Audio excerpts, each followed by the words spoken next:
Muy bien, pues ya estamos en los dos últimos temas que vamos a tener como nuestra reflexión.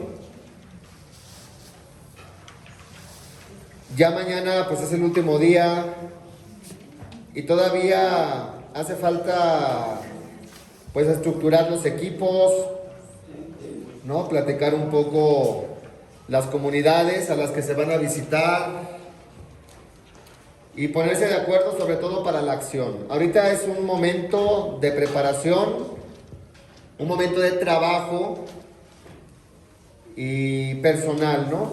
Pero falta la acción hacia las comunidades. De tal manera que el día de hoy vamos a sintetizar los dos últimos temas para que el día de mañana sea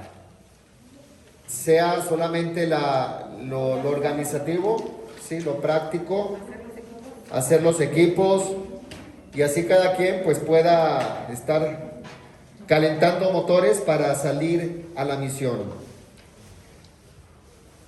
Una frase interesante sería pues que aquí estamos, Señor. Heme aquí, Señor. Estoy respondiendo, ¿no? A este llamado de llevar el mensaje, la buena noticia a las demás almas. Vamos a sintetizar entonces los dos últimos temas. El cuarto, que es María, Madre del Dolor y Mártir del Amor. Y el quinto tema, el silencio confiado y esperanzador de María. Entonces, como oración inicial, pues vamos a hacer la oración que nos propone los dos momentos de oración están súper bien, pero hay una oración que me parece que es el del último tema que quizás pudiéramos hacer ahorita. Entonces con esto iniciamos. Si gustan ponerse de pie. En el nombre del Padre, del Hijo y del Espíritu Santo. Ven, Espíritu Santo, llena los corazones de tus fieles. Espíritu Santo, fuente de luz. Oración. Señora y Madre nuestra, tú estabas serena y fuerte junto a la cruz de Jesús. Ofrecías tu Hijo al Padre para la redención del mundo. Lo perdías en cierto sentido, porque Él tenía que estar en las cosas del Padre, pero lo ganabas porque se convertía en Redentor del mundo, en el amigo que da la vida por sus amigos. María, qué hermoso es escuchar desde la cruz las palabras de Jesús. Ahí tienes a tu Hijo, ahí tienes a tu Madre.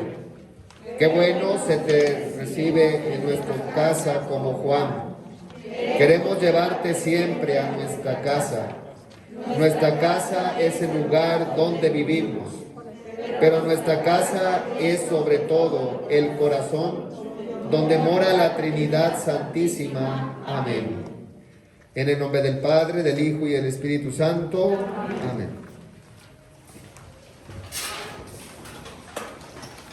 En el título del cuarto tema está sintetizado, tan solo de leer el título, está sintetizado los dos grandes puntos a tratar, así sin más.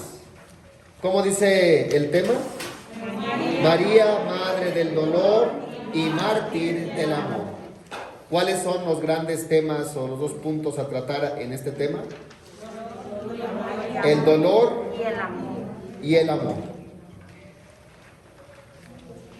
Pero antes de hablar sobre el dolor, que ya incluso en temas anteriores se han tocado algunos puntos sobre el dolor, en el primer tema, por ejemplo, el sentido del dolor, etc.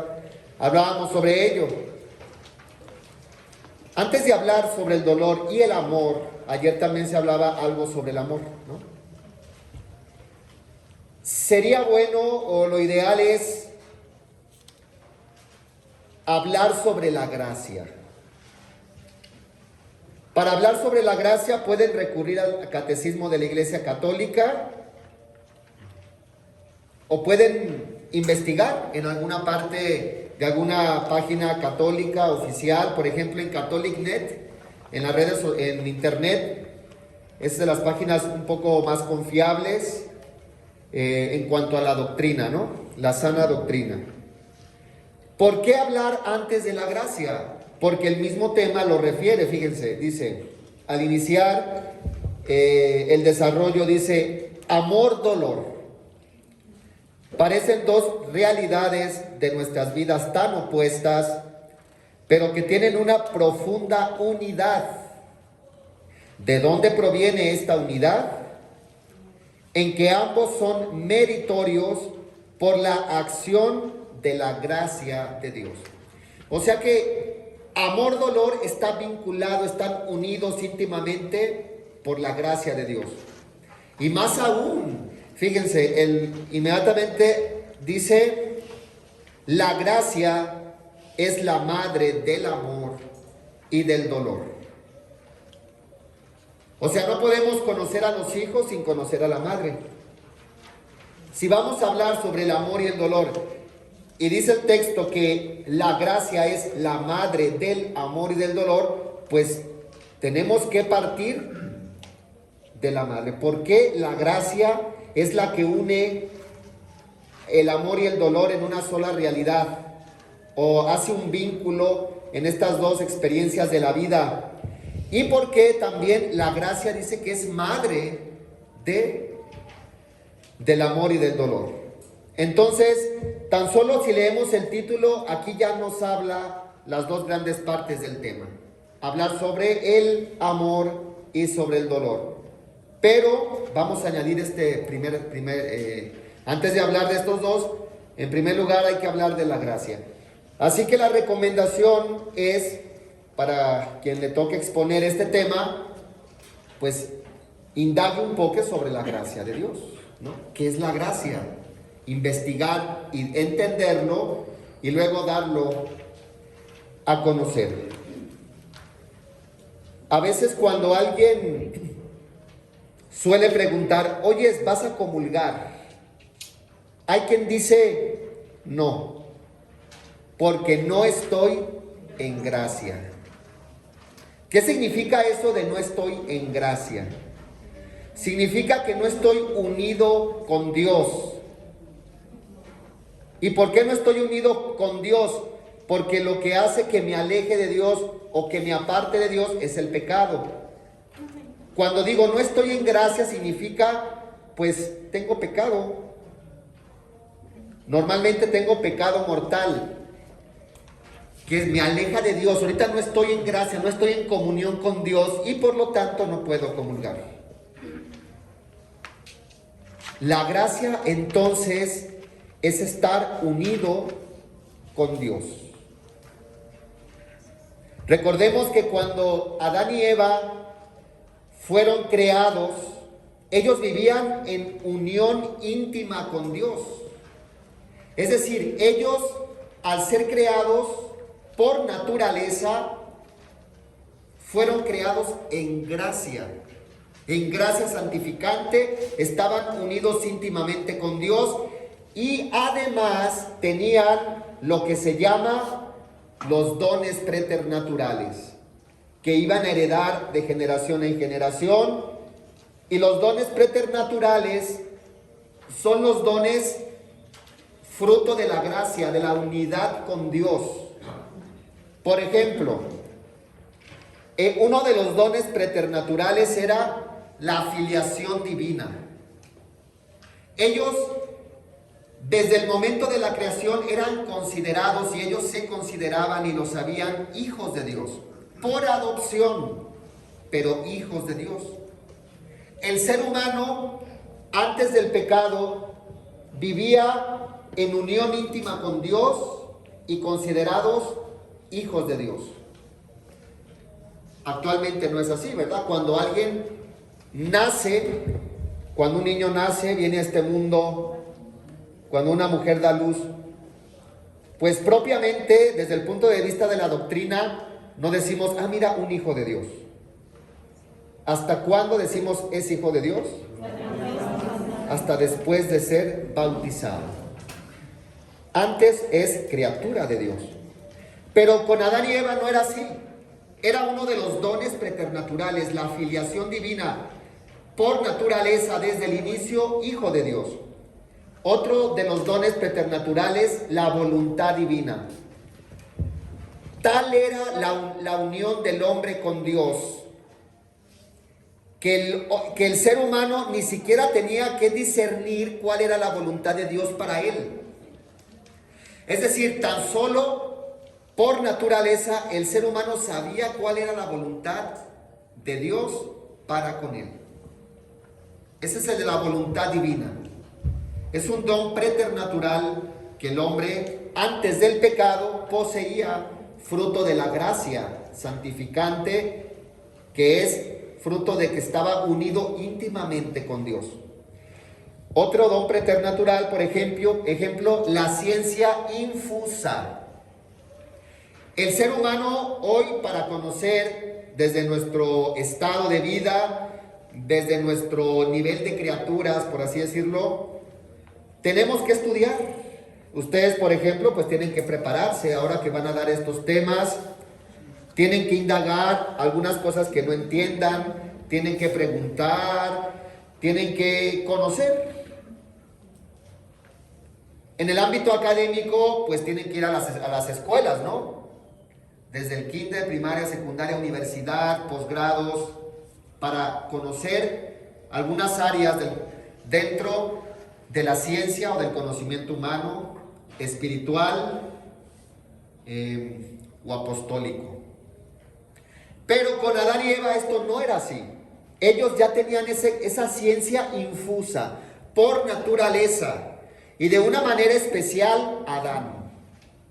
Como que Adán era el que transmitía a Eva el conocimiento que a su capacidad de ser humano, de criatura, hijo de Dios, debía tener. Porque ¿qué hubiera pasado si quien hubiera caído solamente hubiera sido Eva? Pues no hubiera pasado nada. Era necesario que Adán cayera en ese pecado, que Adán probara la manzana, tal como nos narra el libro del Génesis, para que el pecado entrara al mundo. Pero ¿por qué el demonio tentó primero a Eva? Algunos estudiosos de la escritura dicen que porque Adán tenía el don de la ciencia infusa y él iba instruyendo de alguna manera a Eva, o sea que si el demonio tentaba en primer lugar a Adán, él ya por la ciencia infusa, por don de la voluntad divina y todos los dones preternaturales, difícilmente iba a caer en el pecado. Eva estaba siendo instruida por Adán, entonces por medio de ella, el demonio tienta a Adán. Y entonces Adán, al comer la manzana, pues entró el pecado, ¿no? Ciencia infusa. Otro de los dones preternaturales, la inmortalidad. Ellos nunca iban a envejecer. Iban a ser eternos simplemente. En el paraíso felices. No se iban a enfermar, no había enfermedad. Luego, otro don preternatural, inmunidad de todo dolor. Aquí entra la enfermedad, ¿no? No se iban a cansar. Todo estaba planeado para la felicidad plena del ser humano. Pero tras el pecado, todos estos dones preternaturales son fruto de la gracia, del estado de gracia que vivía Adán y Eva para con Dios, en la cercanía, en la intimidad y en la unión con Dios. Pero cuando entra el pecado, entra la muerte, entra la enfermedad. Todos estos dones preternaturales se pierden. Y cuando Dios va en busca de Adán y pregunta, ¿dónde estás? Y Adán responde, es que me escondí porque estaba pues me dio vergüenza, estaba desnudo. Adán no se refería a que no tenía ropa, se refería a que ya no experimentaba la gracia, ya no experimentaba esos dones preternaturales, como que algo se sentía desnudo, porque estos dones preternaturales, frutos de la gracia, los perdió. Y entonces se sentía así. Fue la respuesta más acertada: es que me siento desnudo, me siento alejado, me siento como abandonado, no sé, desprotegido. Cuando alguien experimenta la desnudez es como estar desprotegido, ¿no? Y así se sentía Adán, porque había perdido la gracia, los dones preternaturales, su unidad con Dios. Entonces, así empezó y así fue como entró el pecado al mundo. Y algunos dicen, es que nuestros primeros padres tienen la culpa de que el pecado, el vicio, la perdición, la enfermedad y todo lo malo haya entrado a este mundo. Y quizás sí, pero hoy como entonces seguimos pecando. Seguimos dándole la espalda a Dios. Hoy como entonces en muchos ambientes sociales se sigue difundiendo todo lo que va en contra de Dios. Hoy en muchos ambientes se pretende alejar al ser humano de Dios, con el argumento de Dios no existe, con el argumento de todo es relativo. Si tú tienes tu propia verdad, entonces tú tienes la verdad. Si para ti Dios existe, está bien. Si para mí no, pues a mí déjame en paz. Si para ti el aborto está bien, pues te respeto. Si para mí no, pues te dejo en paz. Y todo es relativo y ya no hay verdades absolutas, y todo esto va apartándonos de la vida de gracia. De modo prioritario el pecado, evidentemente.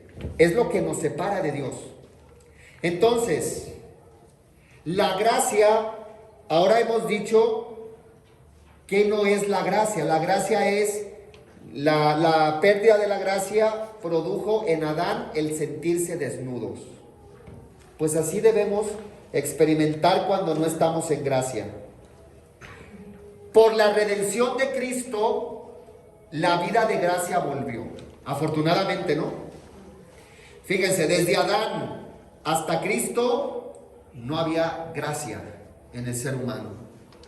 Las puertas del cielo estaban cerradas y el ser humano estaba como desprotegido, no tenía la vida de gracia.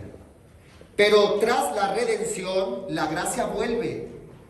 Y vuelve al ser humano a través de los sacramentos de una manera especial, comenzando por el bautismo. Ahí recuperamos la vida de gracia. No recuperamos los dones preternaturales, pero sí tenemos esta unidad con Dios que nos hace fuertes espiritualmente para luchar contra aquello que nos quita la gracia, que es el pecado. Y por lo tanto, si la gracia es madre del amor y del dolor, podemos decir que en la vida de gracia el amor y el dolor tienen sentido. Sin vida de gracia, el amor es un espejismo y el dolor es una tragedia. Pero con la vida de gracia, todo cambia. Así que, antes de hablar del amor, del dolor, pues por eso tienen que hacer esta primera indicación sobre la gracia. La gracia como madre del dolor y del amor, la gracia como aquello que une al dolor y al amor. Entonces, por eso el primer punto pues fue la gracia. ¿Alguna pregunta sobre la gracia? La vida de gracia. Padre, yo tengo una pregunta. ¿Sí? Por decir, antes de Jesús había bautismo, o sea, porque ya ve que cuando a Jesús lo bautizó Juan Bautista. Desde allí Jesús nos dejó para que nosotros fuéramos intercesores para bautizar. Pero antes había bautismo. ¿Cómo se bautizaba antes? No había bautismo. El bautismo de Juan, él mismo lo dijo, pues yo bautizo con agua. Era un sentido penitencial. Es decir, yo tengo pecados en signo de arrepentimiento, de que me duelen mis pecados. Yo me bautizo con Juan, que es con agua, un signo. Pero Juan el Bautista dijo, yo los bautizo con agua. Pero detrás de mí viene uno al cual ni siquiera soy digno de desatarle las correas de los sandalios. Él los bautizará con el Espíritu. Es la diferencia. Y es lo que da la gracia. En nosotros, la gracia es la unidad para con Dios. La vida divina en cada uno de nosotros. ¿Y qué es lo que hace o qué es lo que nos hace templos del Espíritu Santo? Templos vivos de Dios, como dice San Pablo. ¿Qué es lo que nos hace templos? Pues el Espíritu Santo. Y a través del bautismo recibimos el Espíritu Santo. Y al recibir al Espíritu Santo, el pecado original desaparece. Y entonces es cuando entra la vida de gracia. Y entonces, al desaparecer el pecado original, recibir el Espíritu Santo, soy hijo ya de Dios. Y luego, miembro de la iglesia fundada por Cristo, la Iglesia Católica. Entonces, la vida de gracia en nosotros es porque ya hemos recibido en el bautismo el Espíritu Santo. Y antes de Cristo no había bautizo. Por eso no había gracia. Y de hecho las puertas del cielo estaban cerradas. Y los justos no iban al cielo. Era un lugar. Algunos teólogos dicen que cuando en el credo decimos que Jesús bajó a los infiernos, no es que haya bajado a donde estaba Satanás, sino al lugar donde estaban los justos, para llevarlos al cielo, porque las puertas se abrieron. Entonces esa es la redención. Antes no había la confesión. No. O sea, porque ya ve que por decir por medio, como ahorita usted nos estaba diciendo, la gracia, por medio de la confesión, tenemos la gracia. Entonces antes no se confesaba, o sea, nada más iban al templo y ya. Sí, antes de Cristo. Antes de Cristo no había sacramentos. Los sacramentos pues son instituidos por Cristo y arrancan desde Cristo. Empezando por el bautismo como mandato, vayan y bauticen a todos los pueblos en el nombre del Padre, del Hijo y del Espíritu Santo. Y la gracia nos la da cada sacramento. Por ejemplo, los que se casan, ese sacramento les da el estado de gracia como papás. Como una cierta, no sé cómo llamarlo, intuición de poder quizás mirar algún problema, por ejemplo, en los hijos, algo como una cierta intuición de hay que hacer algo cuando hay una situación familiar. Es el estado de gracia que da la vida sacramental. Entonces, pero todos los sacramentos dan, es fuente de gracia. Cuando Jesús fue bautizado, ¿es en el momento que se abren los cielos? No. Hasta la resurrección. Sí, o sea, la redención fue en la cruz, cuando Él da la vida por todos nosotros. ¿Sí? Y entonces, la muerte fue vencida, el demonio pensó que era su victoria, pero fue el triunfo de la muerte. O sea, el demonio pensó que había vencido porque Cristo había muerto, pero al contrario, la muerte fue el triunfo para Dios. Porque en la muerte ofreció todos los pecados de la humanidad por su vida. Y entonces así fuimos redimidos. Y después en Pentecostés se abre el cielo, por así decirlo, y llega la gracia al ser humano que es el Espíritu Santo. Y desde entonces las puertas están abiertas. Hay un concierto, unos conciertos de un grupo católico que se llaman Cielo Abierto. Así se llaman. Y porque así es, desde Pentecostés el cielo está abierto, las puertas están abiertas. Lo que pasa es que para poder descubrirlo necesitamos la fe, que es lo que el mundo pues quiere arrebatarnos, ¿no? De todos. Y así es la gracia. O sea que somos privilegiados. Por eso el Papa Francisco dice que en el discurso, la reflexión de Cuaresma para este año que analizamos el día primero, que tuvimos los cuaresmales, dice que este es nuestro Kairos. El Kairos es el tiempo de gracia. O sea, mientras estemos aquí, ahorita este es tiempo para nosotros. Es un tiempo de gracia porque es el tiempo de sembrar para la vida eterna. Cuando nuestro tiempo en este mundo termine, por así decirlo, ese Kairos se cierra también. Y ya no vamos a poder sembrar, porque ya ahora más bien es el tiempo de cosechar y ver los frutos que sembramos o que obtuvimos en nuestra vida. Este es un tiempo de gracia. El tiempo de vida que tengamos es un tiempo para sembrar. ¿Y sembrar qué? Pues las buenas obras. Por eso el Papa utiliza la cita de San Pablo que dice: no nos cansemos de hacer el bien. Cada obra buena queda sellada y empaquetada para la vida eterna. Es decir, es un fruto, ya es algo que tú sembraste para la eternidad. Por eso qué importante es aprovechar el tiempo con avaricia en el sentido bueno de la palabra, es decir, aprovechar cada instante, cada segundo, para lo que vale la pena.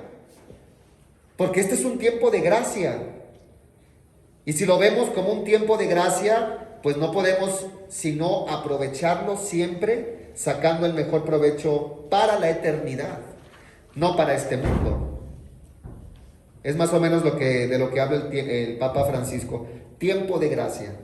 Entonces la gracia es la madre del dolor y del amor, y con una vida de gracia el amor es lo que tiene que ser.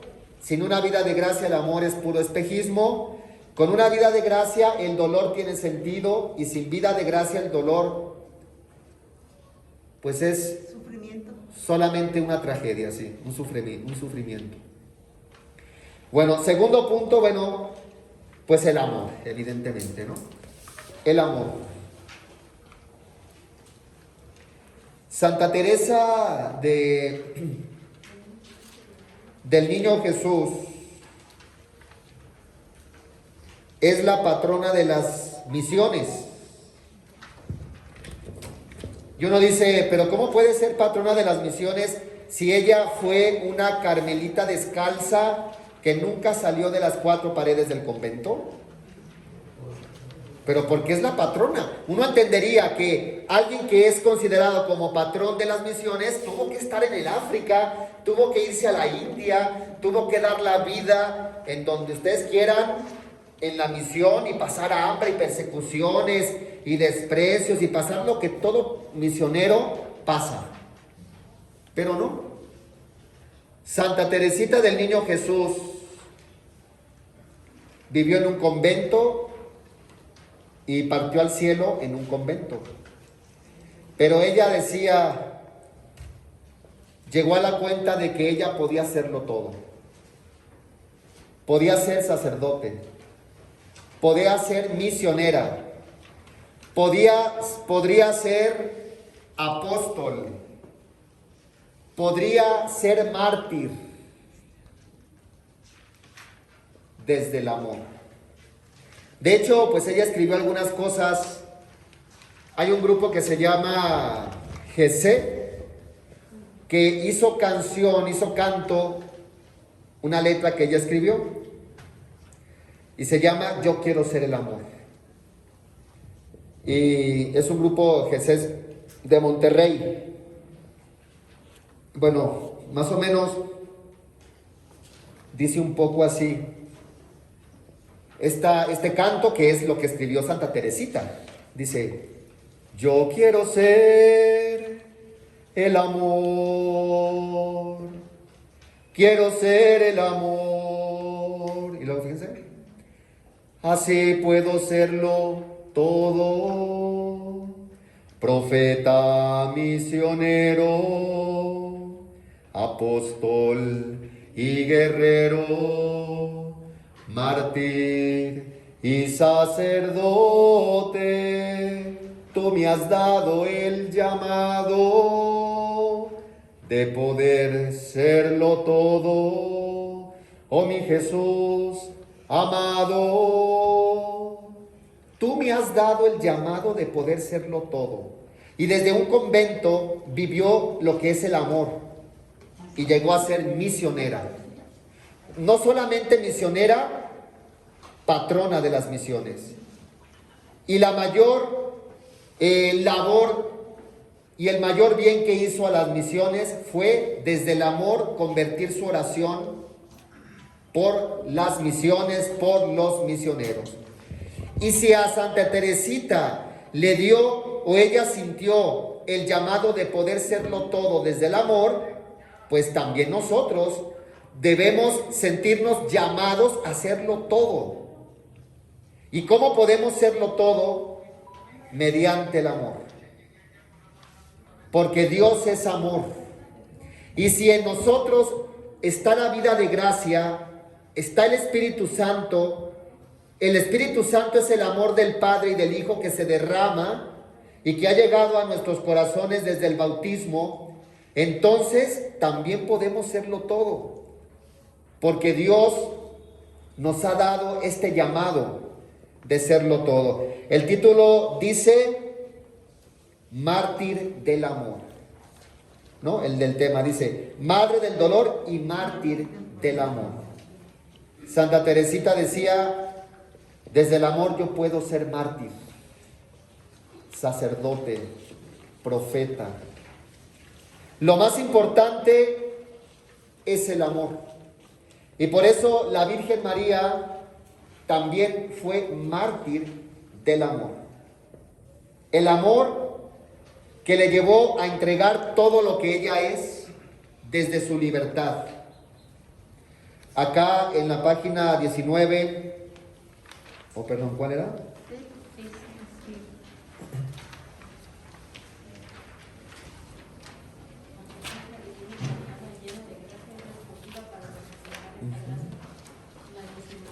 Dice, la gracia vive del amor y del dolor, dándoles al mismo tiempo la vida.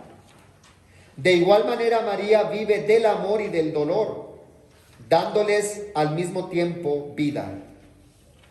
María divinizó el dolor, convirtiéndolo en gracia, desde el instante mismo de la encarnación.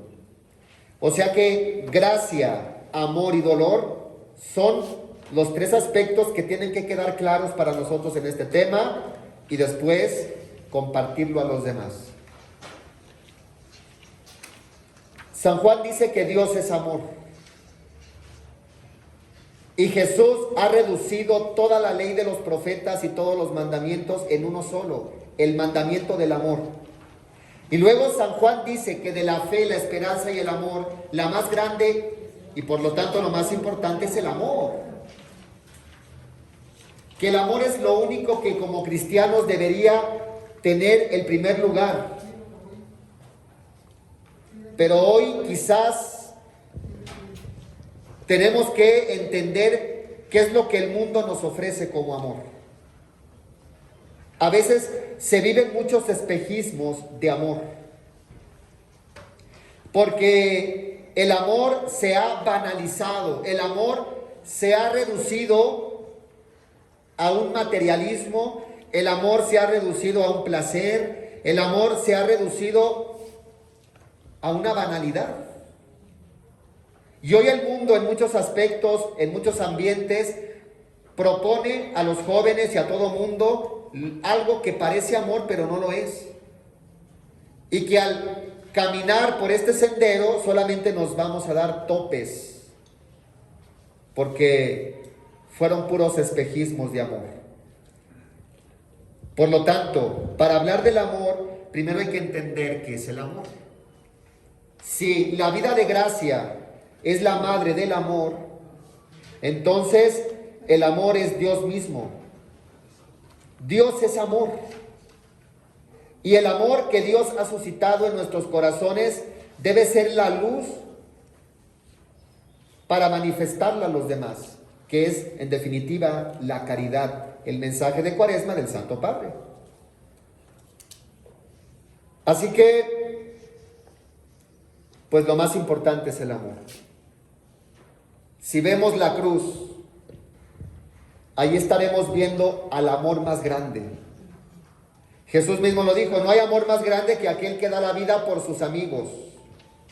Y cuando miramos la cruz, debemos sentirnos y sabernos amados. Y si yo me sé y me siento amado, debo saber y sentirme salvado. Porque Jesús me ha salvado desde el amor más grande, que es la entrega en la cruz. Así que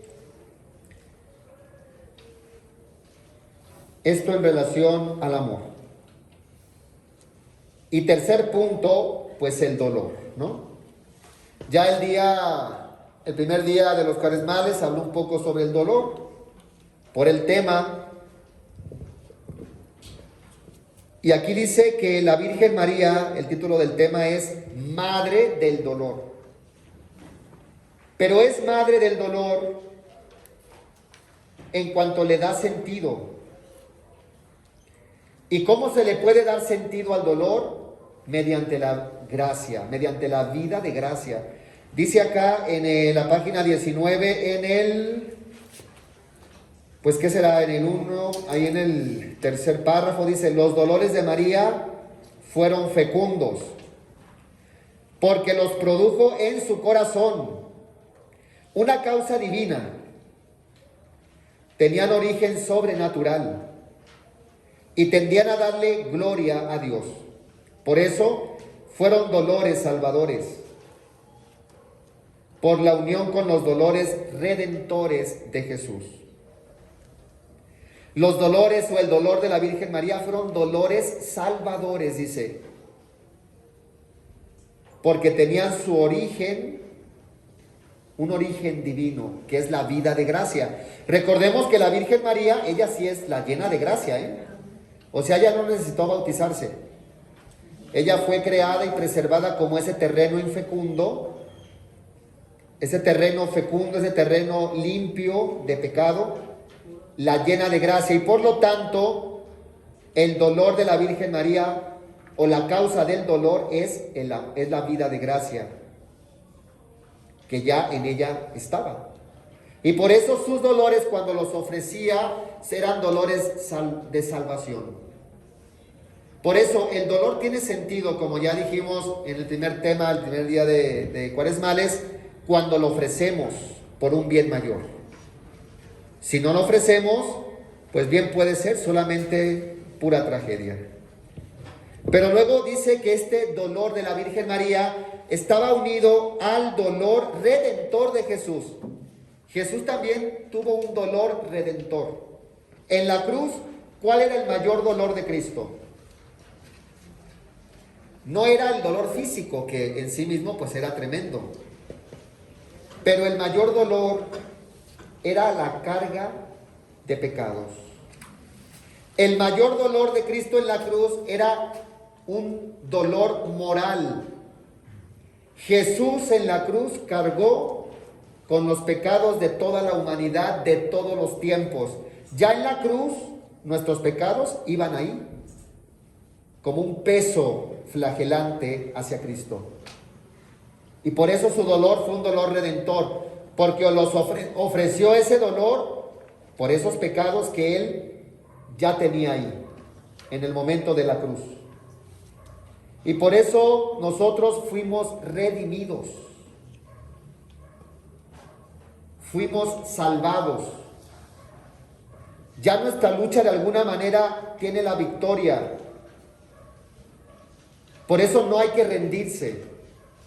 Y por eso, nuevamente, hago alusión al Papa, dice, no hay que cansarnos de hacer el bien. Aunque parece que en nuestra vida de gracia hay momentos de retrocesos, hay momentos en que le echamos todos los kilos, pero parece que vamos hacia atrás. No hay que desanimarse, hay que seguir luchando. Solamente deja de luchar aquel que ya se ha vencido a sí mismo. Ese fue el dolor redentor de Cristo, el dolor moral que llevaba en su peso. Si se fijan en la Pasión de Cristo, la película, el demonio, bueno, la caracterización del demonio le dice a Jesús, me parece que fue en el huerto de Getsemaní, le dice, un solo hombre no puede cargar con todo el pecado de la humanidad. ¿No? Le dice el demonio a Jesús. Y sin embargo, cargó el pecado de toda la humanidad, de todos los tiempos, los pecados de hoy, de nosotros, de los que han pasado y de los que vendrán. Fue el mayor dolor redentor de Cristo. Bueno, pues hasta aquí esta síntesis. 3 puntos, simplemente la vida de gracia, el amor y el dolor. Vamos ahora al último tema, de una manera ágil. El silencio confiado y esperanzador de María. Dice la Sagrada Escritura que Elías estaba en una cueva y que Elías sabía que Dios iba a pasar, que Dios se iba a hacer presente ese día ahí con él. Y luego dice la Sagrada Escritura que vino un viento impetuoso que todo lo movía fuerte, pero dice, ahí no estaba Dios. Y luego dice que vino un fuego tremendo que todo lo arrasaba. Y dice, tampoco ahí estaba Dios. Y luego dice, pero después vino como una brisa suave, como un murmullo. Y ahí estaba Dios. En esa brisa suave, en ese silencio. El silencio de la Virgen María es un silencio de quien se ha abandonado a la voluntad de Dios desde la libertad. Dice en la página 23, ya en los últimos renglones, dice, María es perfectamente libre. Desde esa libertad, ella acepta ser la esclava del Señor. Ella pudo no haber aceptado la voluntad de Dios para su vida. Ella pudo no haber aceptado lo que Dios le estaba pidiendo en ese momento. Sin embargo, desde la libertad, ella decidió hacerse la esclava del Señor. Cada quien está donde está por las decisiones que toma. Y nadie puede tomar las decisiones de tu vida. Yo creo que en este primer aspecto sería bueno resaltar el aspecto de la libertad del ser humano. Es interesante, porque cada quien está donde está por las decisiones que toma. Y hay muchos que suelen culpar a los demás de donde están. Pero nadie puede tomar la decisión de tu vida.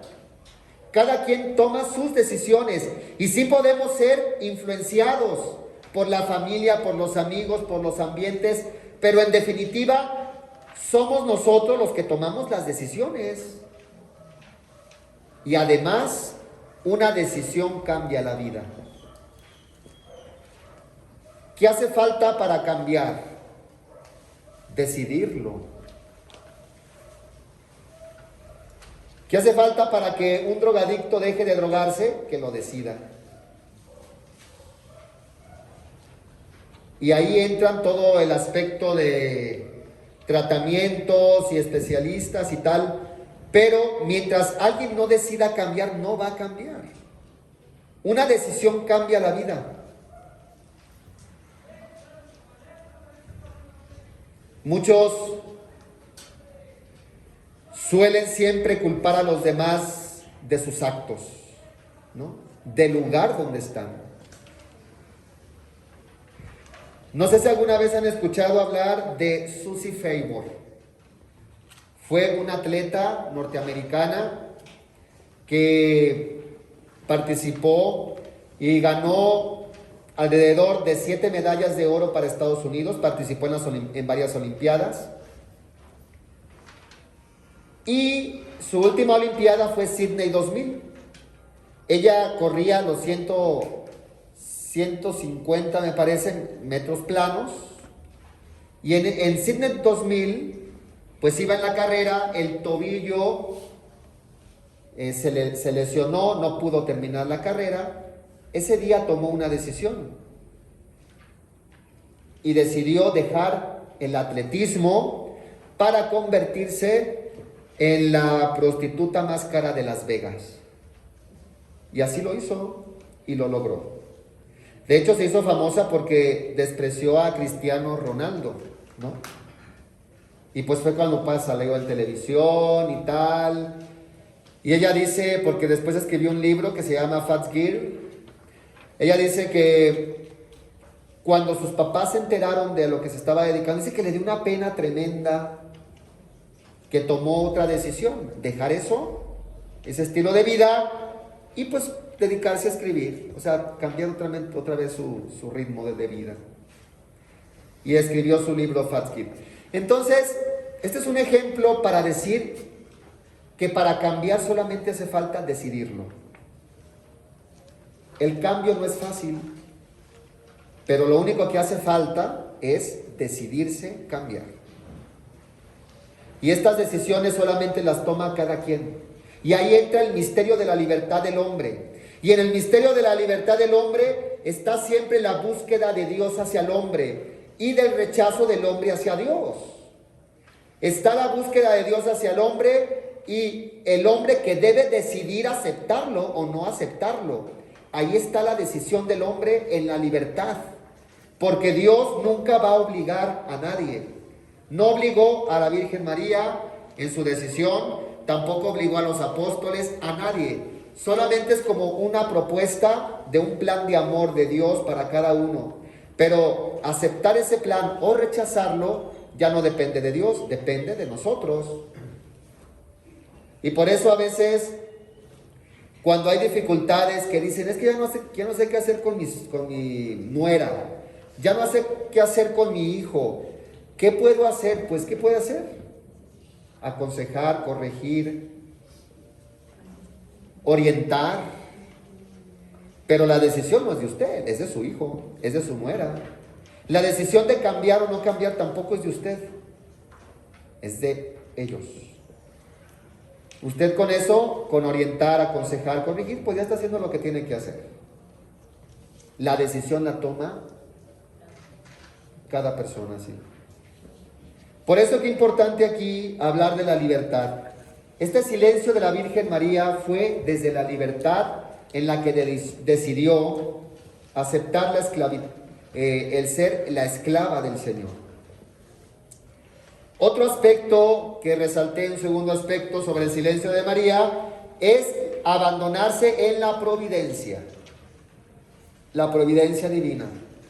Dice el segundo párrafo de la página 23, casi al final. Es la actitud de confianza, de saber que Dios puede y sabe más que el hombre. Y por eso dejamos que se cumpla en nosotros su voluntad. El silencio en María y el aceptar la voluntad de Dios es una actitud, dice aquí, de confianza hacia Él, que Él finalmente tiene el control de todo. Por eso la actitud más realista para nuestra vida siempre va a ser abandonarse a la providencia divina. Todos tenemos proyectos en nuestras vidas, todos tenemos algún plan para algunos años o para lo que viene en nuestra vida, como personas, como familia, como, no sé, los jóvenes como estudiantes, los adultos como personas que trabajan. Todos tenemos algunos proyectos personales, familiares, sociales, de trabajo, lo que ustedes quieran. Y hay que tenerlos, porque si no, pues qué vida sería esa en la que no hay proyectos a futuro. Pero lo que pase en el futuro, eso nadie lo puede saber. No sabemos si van a ser posibles nuestros proyectos. No sabemos si sí van a ser realizables o si vamos a encontrar algún obstáculo o que si nos va a ir de maravilla. Eso nadie lo puede saber porque el futuro nadie lo puede saber.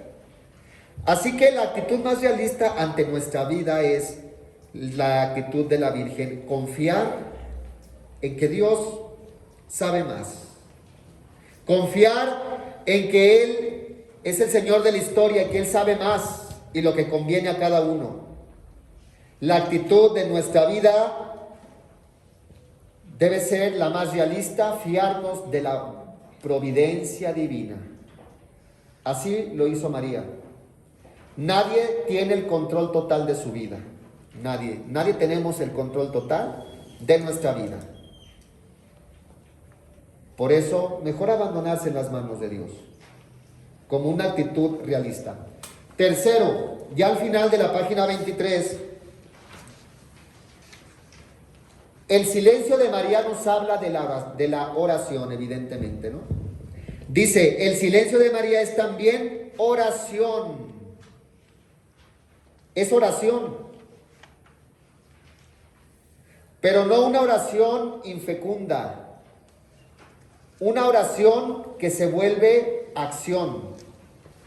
En la página 24, ya al final, el último párrafo dice, nuestro silencio hecho oración, como el de María, no debe ser de ninguna manera apatía, indiferencia o pasividad. Debe ser más bien un silencio que nos lance a la acción, un silencio que nos llena de Dios para ir al mundo y gritarle que Dios lo ama, que a pesar de todas las cosas terribles por las que atraviesa nuestra sociedad y nuestra patria, nunca debe decaer nuestra confianza y nuestra esperanza en Dios. Eso es lo que estamos haciendo. Que los momentos de oración sean oración y trabajo, trabajo y oración. Lo que decíamos anteriormente, no recuerdo si el segundo o el primer día, hay que ser contemplativos y conquistadores. Ahorita estamos en la contemplación de la reflexión de la Sagrada Escritura, de la reflexión de estos temas, que se haga en medio de un ambiente de oración, pero no se queda ahí, sino que se debe hacer acción. Luego ustedes van a salir, como dice este último párrafo, a conquistar. Conquistar corazones para Cristo. El mayor bien que pueden hacerle a un ser humano es darle a conocer a Cristo. La mejor herencia para un hijo es darle a conocer a Cristo, porque el tesoro de la iglesia es Cristo. Y por eso debemos ser contemplativos y conquistadores. Contemplativos como la Virgen María, en la oración, en el silencio y en la acción, en el apostolado, en la misión que ustedes van a tener. Ahí está el trabajo, ahí está ser conquistadores, pero para Dios. Para llevar este mensaje de amor, para llevar la buena noticia, que es lo que queremos, para hacer hasta donde nosotros podamos de fomentar un mundo o una civilización del amor, como decía San Juan Pablo II, construyamos una civilización del amor. Y la civilización del amor solamente se construye desde Dios, pues que Dios es amor. Y así terminamos esta última parte sobre lo que nos puede decir a nosotros el silencio de María. Un silencio confiado y esperanzador. Y bueno, aquí terminamos esta síntesis del quinto tema. No sé si quieran hacer algún comentario, alguna pregunta. Hay un libro que se llama El silencio de María, muy bueno. Y en el que seguramente pues se reflexiona todo lo que implica. Digo, aquí dijimos algunos aspectos, pero pues es vastísimo. Sí. evidentemente reflexionar sobre el silencio de María. Pues son los 5 temas para este año de reflexión. Estas son las buenas noticias. Deben ser y deben suscitar en nosotros y en las personas con las que nos vamos a encontrar esperanza. En medio de un mundo de desesperanza, sembrar esperanza. En medio de un mundo envuelto en miedo, sembrar confianza. Y por eso, pues cada esfuerzo realizado en la misión siempre valdrá la pena. Pues ahí está, estos 5 temas. Ya mañana